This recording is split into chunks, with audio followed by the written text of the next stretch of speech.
There's not much to do when all I can is thinking about you. Not to good morning, কেমন আছেন? আমার নতুন আর একটা ব্লগে আপনাদের স্বাগত জানাই। আজকে শুক্রবার আর আজকে নীলষষ্ঠীর ব্রত, তাই সকাল সকাল রান্না করে চলে এসেছি। এই যে রান্না বান্না করবো, কারণ সকালে রান্না করে মানে বাড়ির সবার আর কি ভাত তরকারি এগুলো করে তারপর স্নান করব, স্নান করে পুজো করব। আর এই যেখানে হবে আলু পটলের তরকারি আর কুমড়ো ভাজা হবে, এখানে ডাল বসিয়ে দিয়েছি, হবে বেগুন ভাজা। আর সেই ছোটোবেলায় একটা খেলা খেলতাম, আলু পটলের তরকারি শিবের মাথায় জল ঢালি, এরকম একটা কিছু খেলতাম। আর আজকে ওই জন্য খুব বারবার মনে পড়ছে এই কথাটা।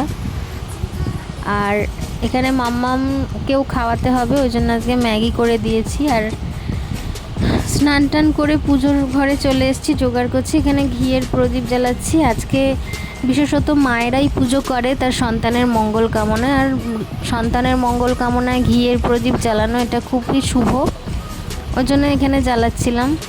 একটা মা কি কখনো সন্তানের ভালো বা মঙ্গল কামনার লোভ ছাড়তে পারে বলুন? যে যেটা বলে সেটাই করতে ইচ্ছে হয়, কারণ ওরা ভালো থাকলেই আমরা ভালো থাকবো, মায়েরা, তাই না?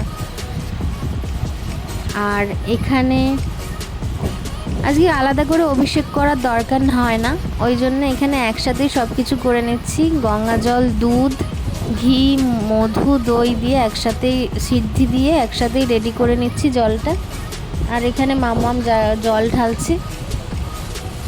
আমিও ছোটোবেলায় মানে অনেকে এটা শুধু মায়েরাই করে এই ষষ্ঠীর উপোস বলে, কিন্তু আমি কিন্তু অনেক ছোটোবেলা থেকেই মায়ের সাথে যেতাম মন্দিরে, জল ঢালতাম আমার বাপির জন্য।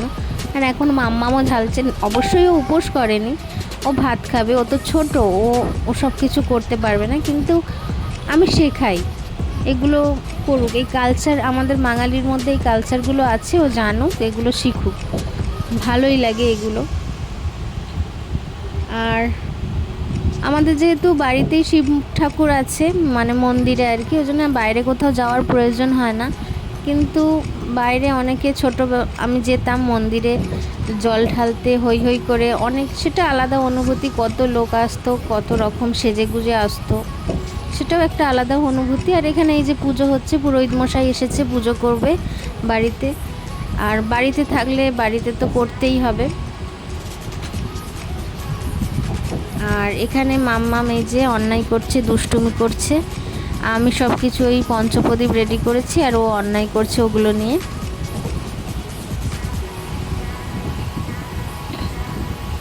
ও আরতি করবে এরকম আর কি, ওর ইচ্ছা আর কি, এরকমই মনে হচ্ছে।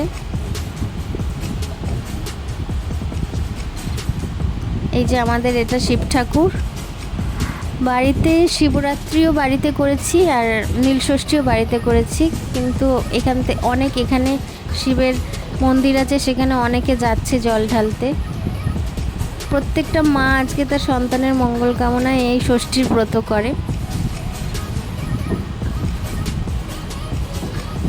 আর এই যে এখানে পুজো হয়ে গেছে, প্রায় অলমোস্ট কমপ্লিট। এবার চলে যাব।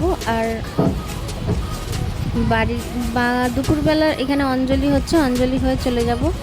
আর দুপুরবেলা খাওয়ার জন্য আমার জন্য করেছি ডালিয়া। আমরা যারা উপোস করেছি তারা ডালিয়া খাবে, কারণ উপোস করে লুচিটা খেতে দুপুরবেলা খাই না। আর এখন সন্ধেবেলা লুচি আর ছোলার ডাল করব। তাহলে ব্লগটা এখানেই শেষ করছি। সবাই ভালো থাকবেন, সুস্থ থাকবেন, টাটা।